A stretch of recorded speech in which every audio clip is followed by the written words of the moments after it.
Bangladesh premier লিগের আগামী আসরে বড় ধরনের পরিবর্তনের ইঙ্গিত মিলেছে। দুইবারের চ্যাম্পিয়ন ফরচুন বরিশাল এবার টুর্নামেন্টে থাকছে না, এটাই এখন সবচেয়ে আলোচিত বিষয়। ইওআই বা এক্সপ্রেশন অব ইন্টারেস্ট জমা দেওয়া শেষ দিনেও তারা কোনো আবেদন জমা দেয়নি। ফলে আনুষ্ঠানিকভাবে বরিশালের অংশগ্রহণ প্রায় নিশ্চিতভাবেই শেষ। তবে নোয়াখালীর নামে দল নিতে আবেদন করেছে একটি প্রতিষ্ঠান।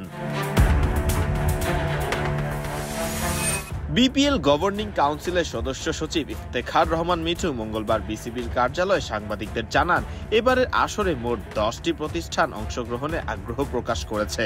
বিসিবি এবারও আঞ্চলিক ভিত্তিক দল গঠনের পরিকল্পনা করছে। বরিশাল, চট্টগ্রাম, কুমিল্লা, ঢাকা, খুলনা, ময়মনসিংহ, নোয়াখালী, রাজশাহী ও রংপুর, সিলেট এই 10টি অঞ্চলকে সম্ভাব্য ফ্র্যাঞ্চাইজি হিসেবে নির্ধারণ করা হয়েছে।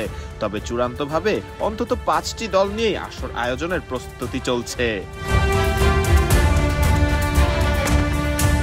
বলা যেতে পারে ফরচুন বরিশালের অনুপস্থিতির পেছনে রয়েছে ভেতরের কিছু টানাপোড়েন। বিসিবি পরিচালনা পর্ষদের নির্বাচনকে কেন্দ্র করে সভাপতি আমিনুল ইসলাম বুলবুল ও তামিম ইকবালের মধ্যে দূরত্ব এখন অনেকটাই প্রকাশ্যে।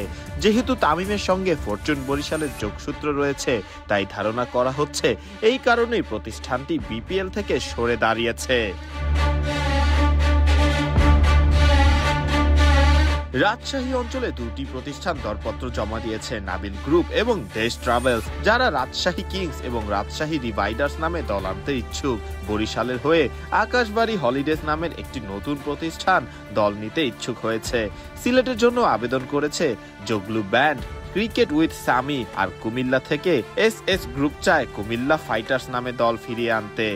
এছাড়া নোয়াখালী থেকে নতুন প্রতিষ্ঠান বাংলা মার্ক প্রথমবারের মতো বিপিএল এ আগ্রহ দেখিয়েছে।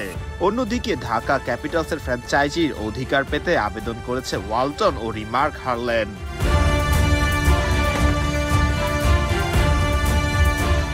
বিপিএল একযুগ পার করলেও বিতর্ক যেন এর ছায়াসঙ্গী। প্রায় প্রতি মৌসুমেই মালিকানা, দল গঠন বা অর্থ নিয়ে প্রশ্ন উঠে। তবে নতুন সভাপতি আমিনুল ইসলাম বুলবুলের নেতৃত্বে বিসিবি এবার চায় একটি স্বচ্ছ, স্থিতিশীল ও সুস্থ টুর্নামেন্টের উপহার দিতে।